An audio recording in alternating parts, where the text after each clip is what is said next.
क्या एक अकेला नौजवान पूरे गांव की किस्मत बदल सकता है? ये कहानी है रोहन की। एक तरफ शहर की आरामदायक नौकरी और दूसरी तरफ गांव की मुश्किलें।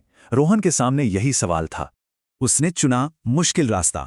शुरुआत की अपने ही घर से, जो कर्ज और पुराने तरीकों में डूबा था। तो उसने खेती के तरीके बदले, डिमांड वाली फसलें उगाईं और साथ में डेयरी भी शुरू कर दी। और इससे बना एक कमाल का सस्टेनेबल साइकिल। खेत से चारा पशुओं के लिए और पशुओं से खाद खेतों के लिए। खेती तो चल पड़ी, पर रोहन का अगला कदम था पैसों का मैनेजमेंट। उसका मंत्र था खर्चा कम, निवेश ज्यादा। इसीलिए उसने इनकम के और रास्ते बनाए। खेती और डेयरी के साथ साथ शहर में पार्ट टाइम नौकरी भी की। इस स्मार्ट प्लानिंग का नतीजा, परिवार का भविष्य फाइनेंशियली एकदम सिक्योर हो गया। आर्थिक मजबूती से परिवार भी जुड़ा रहा। भाई बहनों की पढ़ाई और माता पिता का मान सब मुमकिन हुआ।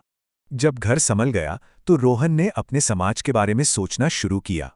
वो सिर्फ सलाह नहीं दे रहा था, बल्कि अपनी कामयाबी का पूरा ब्लूप्रिंट गांव के युवाओं को दे रहा था।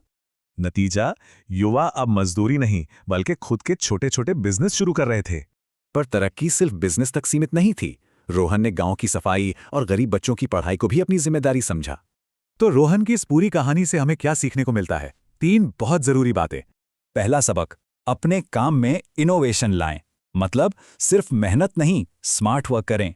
दूसरा, अपने पैसों को कंट्रोल करें, इनकम बढ़ाएं और अनुशासन से इन्वेस्ट करें। यही असली आज़ादी है। और तीसरा, अपनी कामयाबी को दूसरों के साथ बांटें, क्योंकि असली तरक्की मिलकर आगे बढ़ने में है। रोहन की कहानी ये साबित करती है कि बदलाव एक इंसान से शुरू हो सकता है। सवाल यह है कि समाज में वो पहला बीज कहाँ बोया जाए।